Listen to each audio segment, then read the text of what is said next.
Ang kwentong ito ay hango sa totoong buhay. Karanasan ito ng kaibigan ng tiyuhin ko na itago na lang natin sa pangalang Mariano.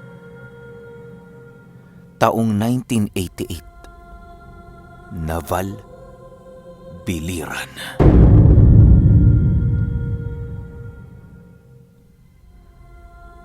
Itong mga panahong ito, kasalukuyang namumuhay si Mariano bilang isang mansusudsod sa sapa.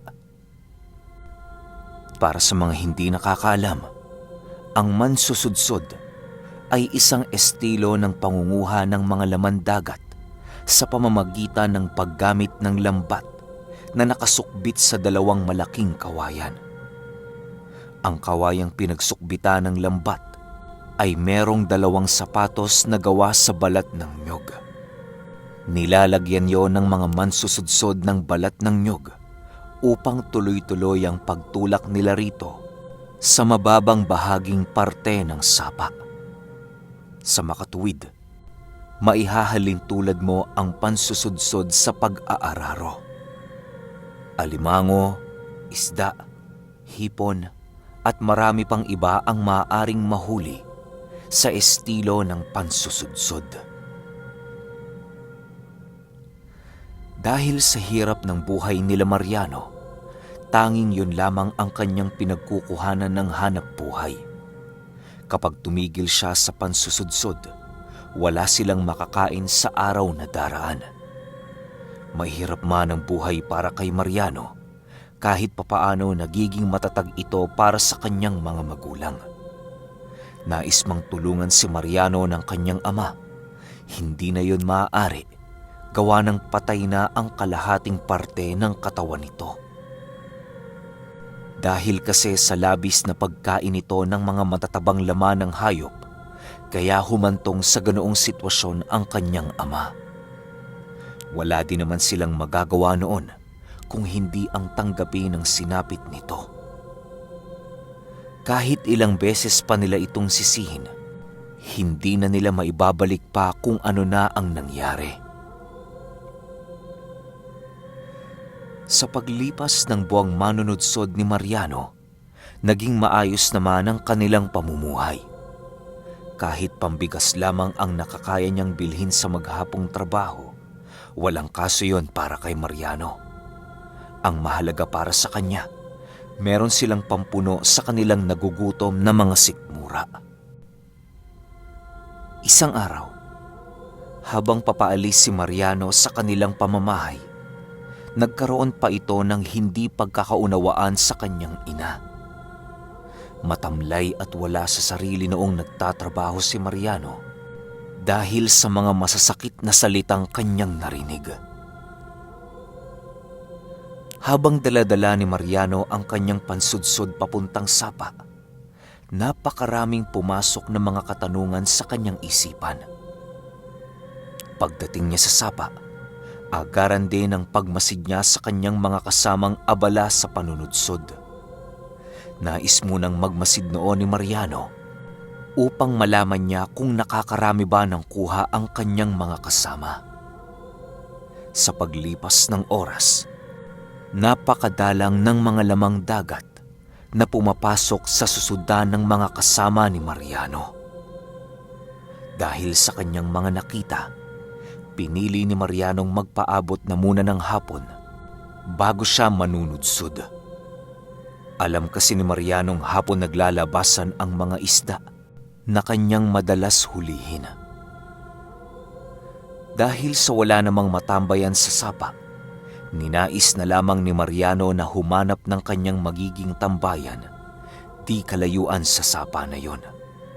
Hindi na siya masyadong lumalayo pa doon upang agaran niyang masilayan ang mga taong nagsusudsod. Ang napili noong tambayan ni Mariano ay isang malaking puno ng balete di kalayuan sa sapa. Doon niya napiling tumambay, gawa ng merong mahihigaang parte ng punong yon na siyang ikakakomportable ng lagay niya. Pasipol-sipol pa noon si Mariano habang nakahiga sa balete na para bang wala itong iniisip.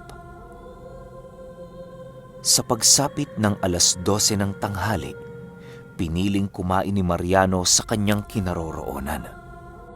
Habang nagbubukas siya ng kanyang baunan, biglang nabaling ang atensyon ni Mariano sa isang lalaki.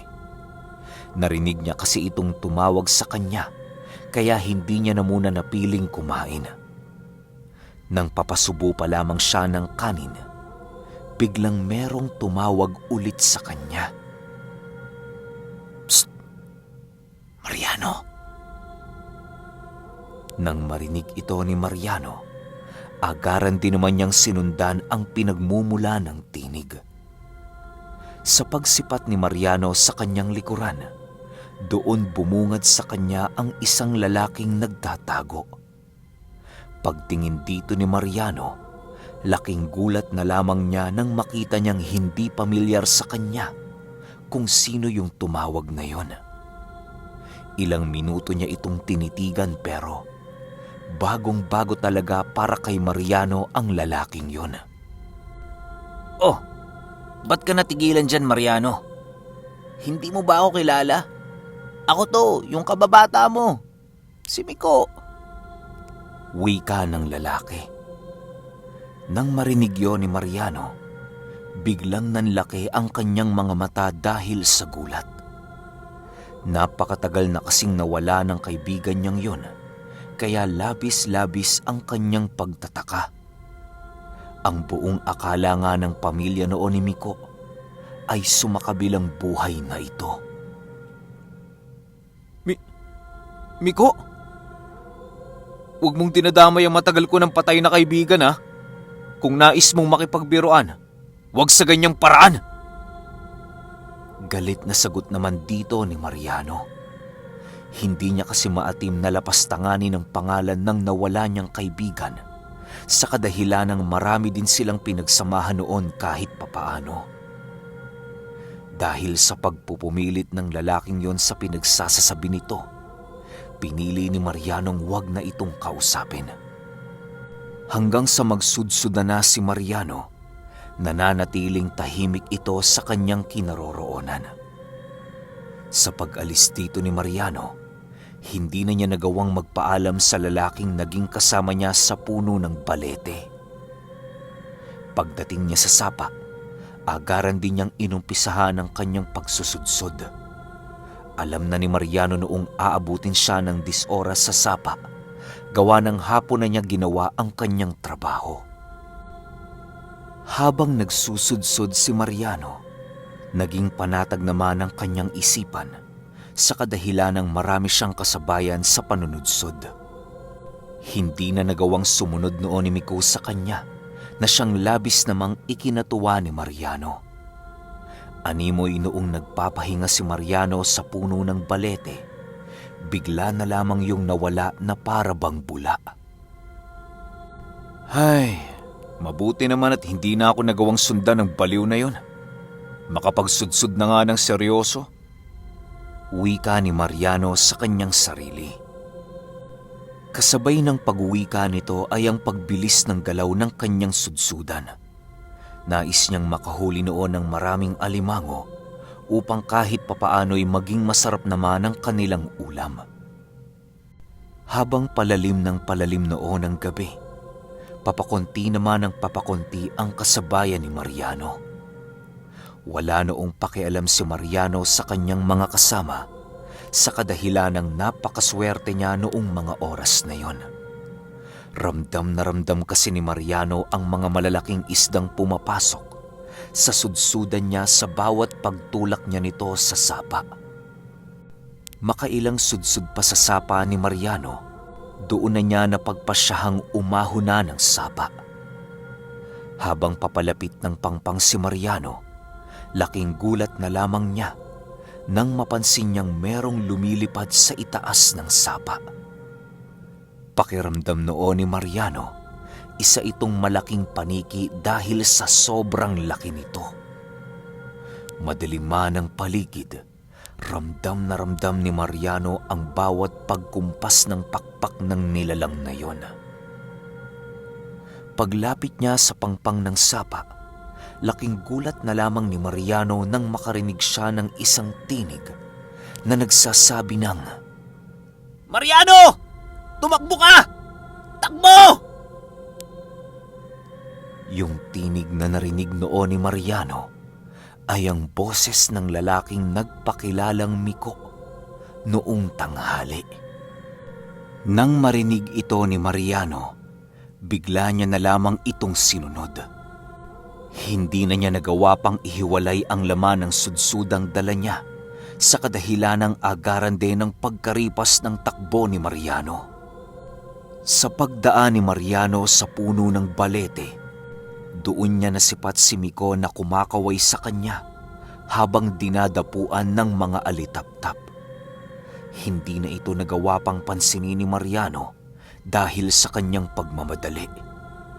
Medyo may kalayuan noon sa sapa ang pamamahay ni Mariano, pero hindi yun naging hadlang upang iwan niya ang kanyang mga dalang huli sa kanyang sudsudan. Medyo malaki ang sudsudan pero nakaya itong pasanin ni Mariano habang tumatakbo. Sa pagdaan niya sa mga nagsisitaasang puno, kitang-kita niya ang pagpalaspas ng mga pakpak sa bawat sanga nito. Ilang minuto pa ang lumipas, biglang lumapag sa likuran ni Mariano ang nilalang na humahabol sa kanya. Bigla itong umatungol ng napakalakas na siyang labis na ikinatakot ni Mariano. Halos manlambot noon ang buong katawan ni Mariano pero hindi pa rin siya dito nagpatinag.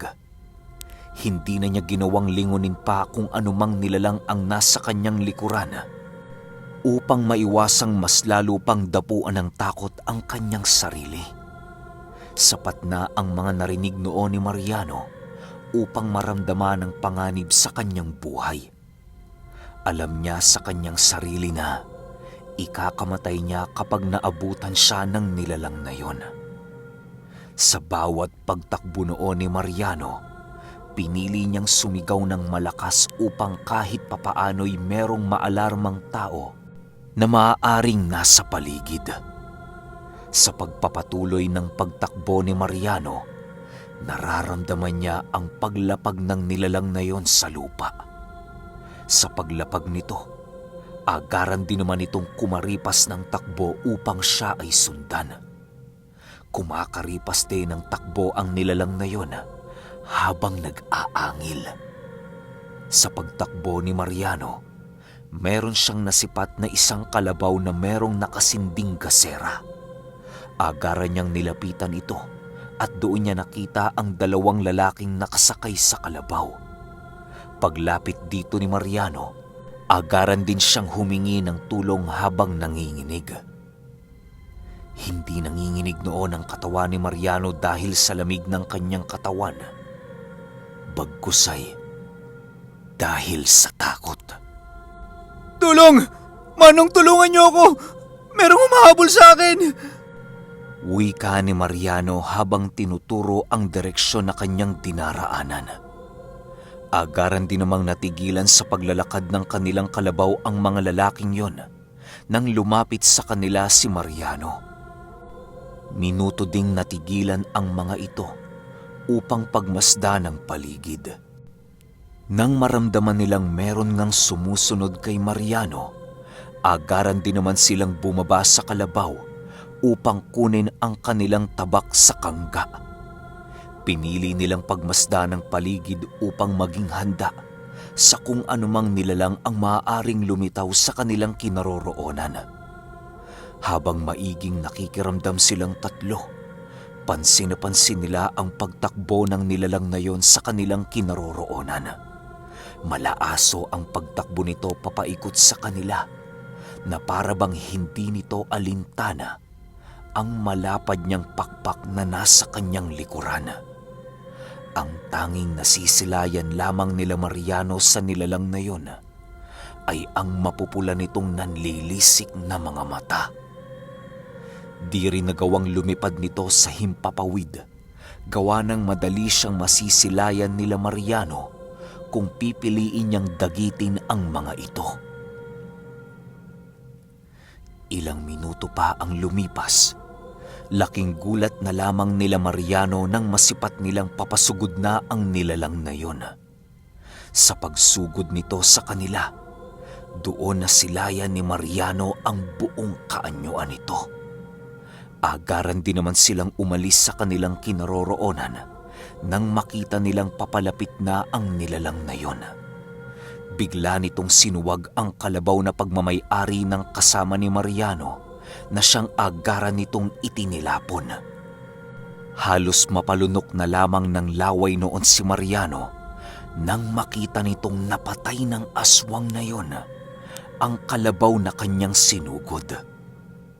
Hindi na nagawa pang bumangon ng kalabaw, gawa ng merong sanga ng puno ang tumarak sa likuran nito. Wasak-wasak din ang kanggang hila-hila ng kalabaw nang sinugod ito ng nilalang.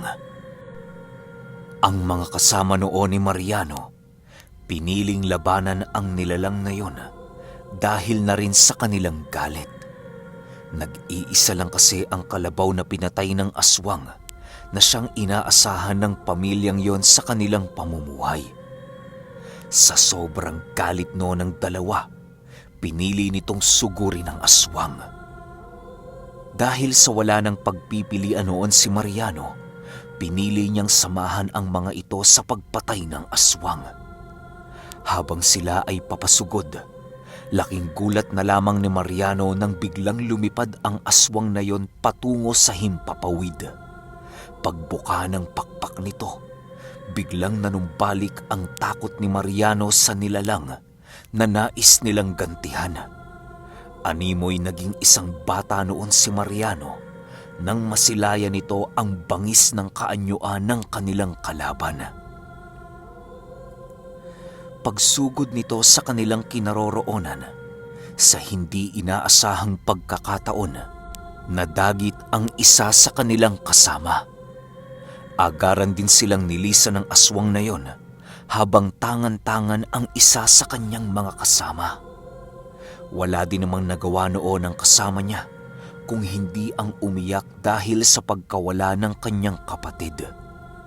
Sa sobrang galit ng lalaki, naibuntong nito ang kanyang sama ng loob kay Mariano.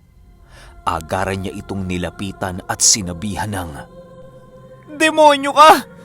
Ikaw ang may kasalanan ng lahat ng to! Kung hindi ka sana lumapit sa amin, hindi namatay ang kapatid ko! Habang nagsisisigaw ito kay Mariano, wala din naman siyang nagawa kung hindi ang umiyak. Hindi na niya nagawa pang magsalita, gawa ng totoo ang sinabi ng lalaking yon. Pilit mang magpaliwanag ni Mariano, alam niya sa kanyang sarili na kasalanan niya kung ano ang nangyari. Nang akmang tatagain na si Mariano ng lalaki, pinili na lamang niyang pumikit upang harapin ang kanyang kamatayan. Masaya noon si Mariano, gawa ng ramdam niya ang sakit na dinadala ng lalaki. Sige na, tagayin mo na ako. Kung yan ang magpapasaya sa'yo, gawin mo na kaagad. Wika dito ni Mariano habang nakapikit. Nang marinig ito ng lalaki, napasigaw lang naman ito ng malakas at hindi naglaon, ay pinakawalan din ito si Mariano. Dahan-dahang naglakad noon si Mariano pauwi ng kanilang tahanan nang hindi na lumilingon. Pagdating nila sa kanilang bahay, dala-dala pa rin ni Mariano ang sudsudang merong lamang mga isda. Oh Mariano, ba't gabing-gabi ka na umuwi? Salubong na tanong ng kanyang ina. Wala ho, Nay. Nandyan ho yung ulam. Kayo na ho ang bahala at ako na may magpapahinga na. Nanlulumong sagot ni Mariano. Latang-lata noon ang katawan ni Mariano dahil sa kanyang mga nasilayan. Kinaumagahan, naglakas loob ulit si Mariano na bumalik sa sapa upang manudsod. Pinili niyang bumalik noon sa baleteng kanyang pinagpahingahan sa pagnanais na masilayan niyang muli si Miko. Habang siya ay nagpapahinga sa balete, merong muling tumawag kay Mariano. Pagtingin niya sa likod nito, laking gulat na lamang niya nang masipat niya ang kapatid na dinagit ng aswang noong gabi. Kasama ito ni Miko at para bang hindi siya nito nakikilala. Mariano, meron na akong kasama dito. Sa wakas, hindi na ako nag-iisa. Dalawa na naming paglilingkuran ng aking Panginoon. Wika ni Miko. Nang marinig ito ni Mariano, agaran din itong kumaripas ng takbo pabalik sa kanilang baryo. Hindi na nito nagawa pang manudsod dahil sapat na ang kanyang mga narinig noong mga oras na yon para patunayan na patay na ang kanyang kaibigan. Doon na unti-unting nauunawaan ni Mariano na maaaring ang mga taong nakikita niya sa balete ay ang nagiging biktima ng aswang. Pero kahit nauunawaan na ni Mariano ang mga nangyayari, palaisipan pa rin sa kanya kung paano nagagawa ng aswang na yon ang palitawin ang kaluluwa ng kanyang biktima sa baleteng malapit sa sapa. Dala ng kuryosidad ni Mariano, pinili niyang tumungo sa isang albularyo upang humanap ng kasagutan. Pagdating niya sa bahay ng albularyo, agaran din naman niyang sinabi ang kanyang mga nasilayan. Engkantong itim ang nakita mo, iho, sa puno ng balete. Maaring patay na ang mga taong iyong nakikita sa lugar na yon. Dobleng pag-iingat, iho, dahil hindi ordinaryo ang mga aswang na merong kakayahang magpaamo ng isang engkanto. Pasalamat ka na lang talaga dahil kahit papaano kilala ka ng katauhang nakuha ng engkanto. Dahil kung hindi, baka ikaw ngayon ang kasama nito sa puno ng balete. O siya, payong ama ko na para sa'yo. Huwag mo nang tangkaing bumalik sa sapa. Humanap ka ng ibang desenteng trabaho upang maitaguyod mo ang iyong pamilya. Wika ng albularyo. Nang marinig ito ni Mariano, doon niya naunawaan ang lahat ng mga nangyayari sa sapa. Napagpasyahan niya na ring huwag nang magtrabaho doon upang iwasan na ang nilalang na gumagala sa lugar. Pinili na lamang niyang humanap ng panibagong trabaho upang makapagsimulang muli. Buwan lang ang naging pagitan noon kay Mariano nang makahanap siya ng bagong trabaho. Kahit ilang taon at dekada na ang lumipas, hinding-hindi pa rin malilimutan ni Mariano yung naging karanasan niya sa lugar ng biliran noong mga panahong isa pa siyang manunudsod.